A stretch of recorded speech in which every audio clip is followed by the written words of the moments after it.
So what Michael's father used to teach me wasn't so much asset and liability, but what he would do is he'd pick up financial statements and he would look for a thing called cash flow. He'd look for the pattern.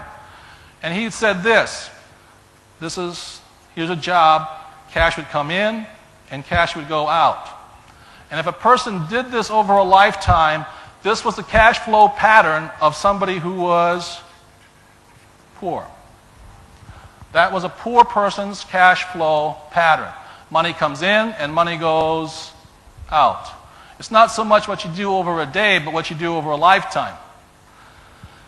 Then the next pattern was this. You get a job, cash comes in. Goes into the liability column, paying for a mortgage, the BMW, the boat, the summer house, the trip to Disneyland. And it goes out as expense. And this here is the cash flow pattern of the great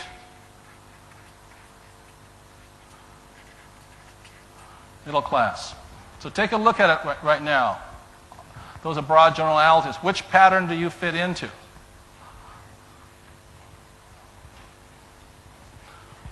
Now, I'd like to take some time to go into the cash flow pattern of the middle class and show you what's happening, because they're the most interesting.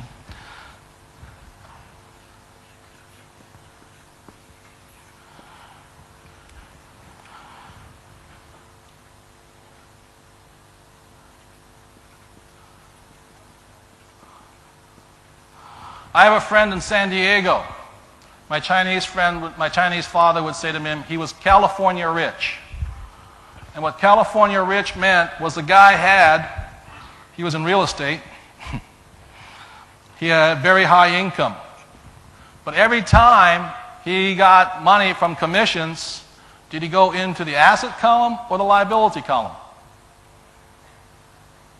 He'd go liability. Guy has $1 million house.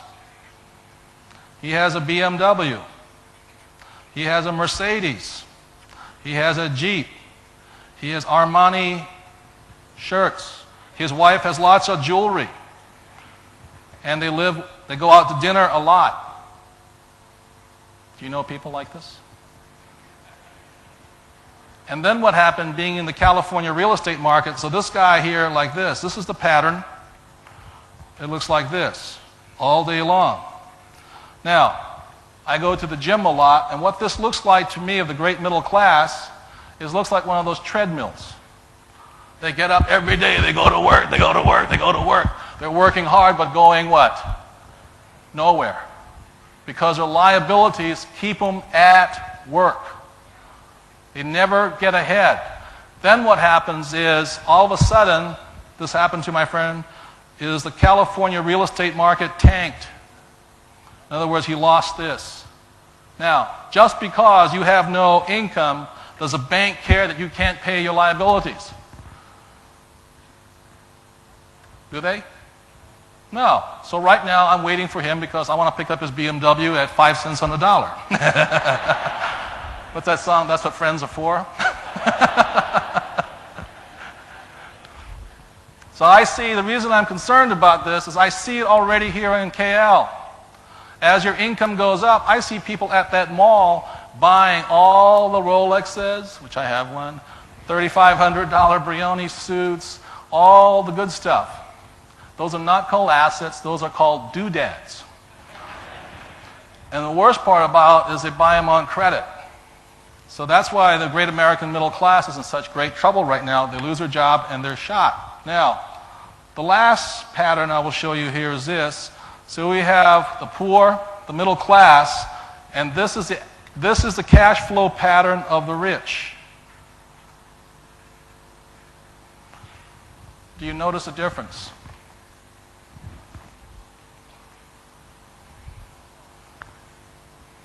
The reason I don't work is because I have spent the last few years of my life buying assets, not doodads.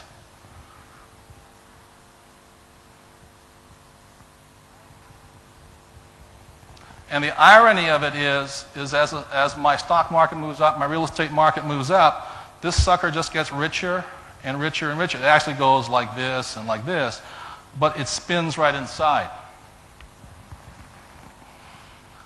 So, what's happening in America, and I'll bring this up as I wrote my book, You Want to Be Rich and Happy, Don't Go to School, is finally, and I wrote that in 1990, is they're finally attacking the school system.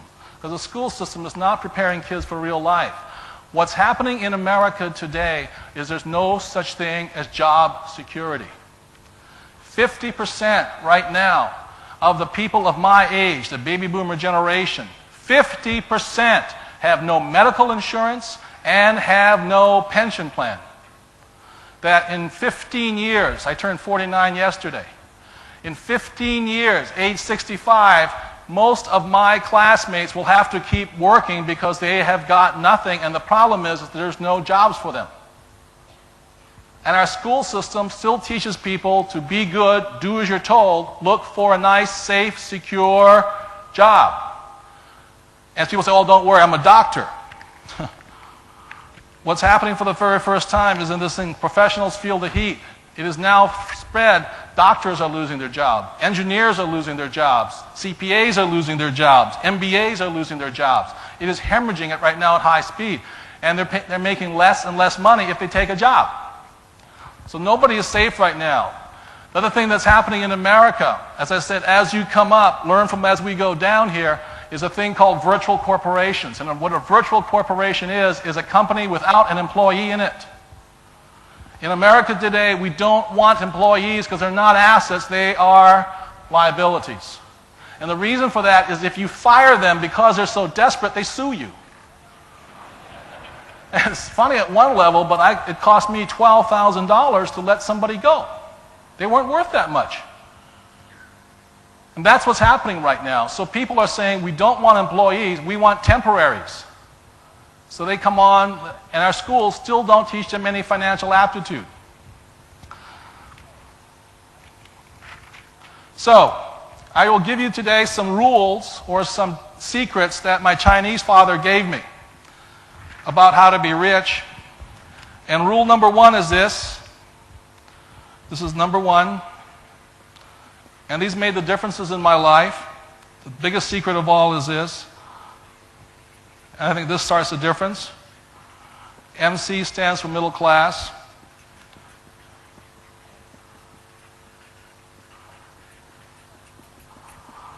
The poor and the middle class work for money. They go to school so they can find a nice, safe, secure job so they can get paid. And what my Chinese father did was train me completely different. He said,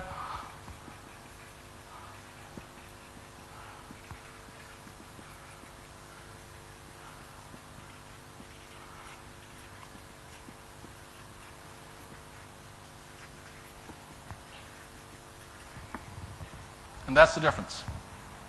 It is a defining difference. Same as when one father said to me, find a good job or a good company, and the other father says, find a good company to buy.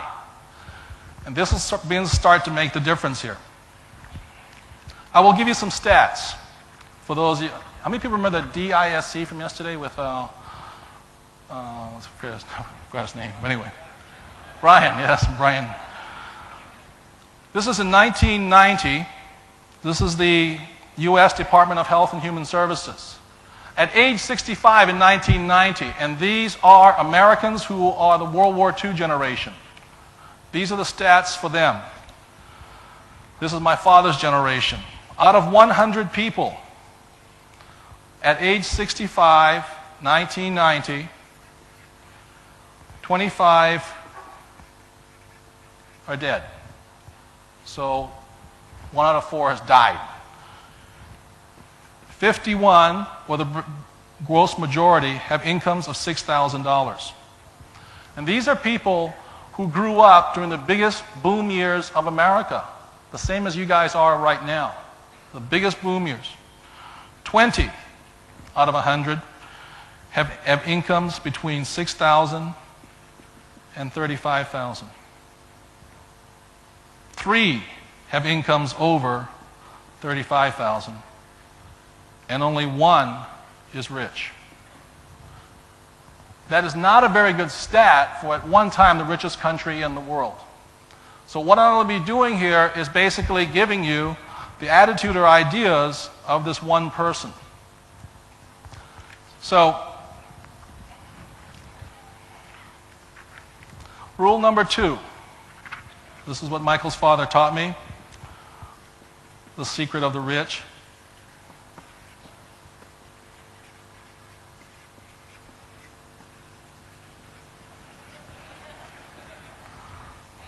How many people, mind your own business, how many people know who a gentleman named Ray Kroc was? Okay. For those who do not know, Ray Kroc was a man who founded a company called McDonald's. Now, my good friend Keith Cunningham was in the MBA program at the University of Texas, and Ray Kroc came to speak to the MBA program. And Ray Kroc stood up in front of some of the brightest young minds in the 60s, actually the 70s, and he said to the MBA class, he said, "Ladies and gentlemen, what business am I in?" And all the students just laughed. And what they laughed about, and suddenly somebody raised their hands up, obviously you're in hamburgers.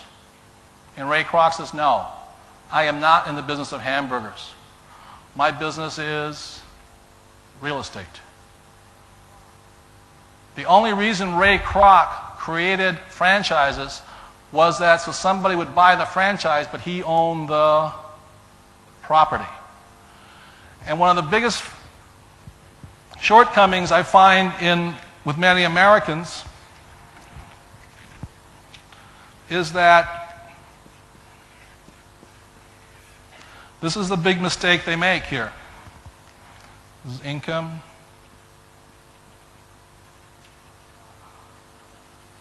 What Ray Kroc was saying was this to the class. He says, "This here is not my business. This is my profession." And so what many people do is when I ask my next door neighbor, the international banker, I said, "What business are you in?" He says, "I'm a banker." That's not his business. That's his profession. And the reason he's having a hard time right now is that what Michael's father taught me was that this is your business. And what he meant by your business, whether you're an employee or not, that has got to be your business. It has got to be your name on it. If you work, I used to work for Xerox. Was Xerox my business? Was it? No. It belonged to the shareholders. And so at a very early age, what I began to do was stack this one. So my profession was sales, the same as Ray Kroc, but my business was real estate. And so I'm just asking you right now is, as you're in these boom years, never forget to take care of your business. Don't mind somebody else's business. You've got to take care of yourself. Does that make sense, you guys here? Hello? Yeah, you've got to take care of yourself. If you don't, nobody else will. Because what's happened in America, and I'm in the stock market, is when IBM announces 80,000 people laid off, does the price of the stock go up or down? Up. That should tell people who are employees something. Now, 2 weeks ago, the stock market plummeted. Why did it plummet? Because they announced employment was going where? Up. And obviously, in the world, there are two different kinds of people. The rich and those who aren't rich. And if you're going to make it, my point of view is this, you may as well make it. Take care of your own business. All of us are employees. Right now, my profession is public speaker, but my business is still what? Real estate. It is my business. And the reason it's my business, it's got my name on it. Today, this belongs to Richard Tan. I work for you and Richard Tan. I am an employee today. We're all employees. But you must mind your own business.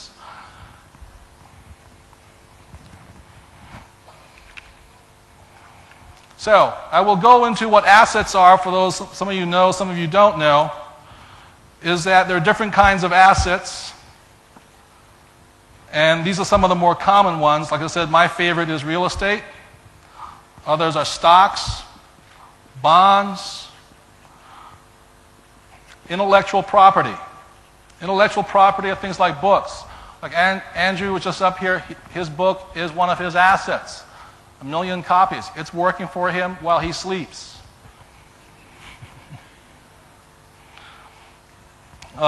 Mutual funds and businesses.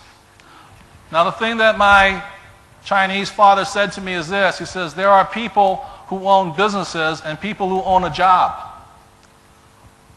And he said the reason when you know you own a job is much like a doctor or an accountant. In other words, they are not free. They must do the work. If you don't have to work, you then own a business. My next door neighbor,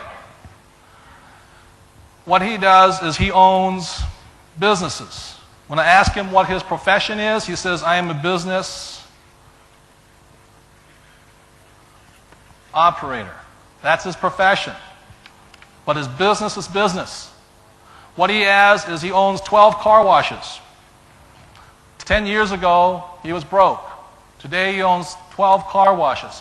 He takes a paycheck from each one of those car washes of $20,000 a month per car wash. In other words, his income over here is $240,000 US a month, whether he works or not. That's why he gets rich. He's also my neighbor. Interestingly enough, both he and I do not live in big houses. We live in very small houses. The reason is we don't like large liabilities.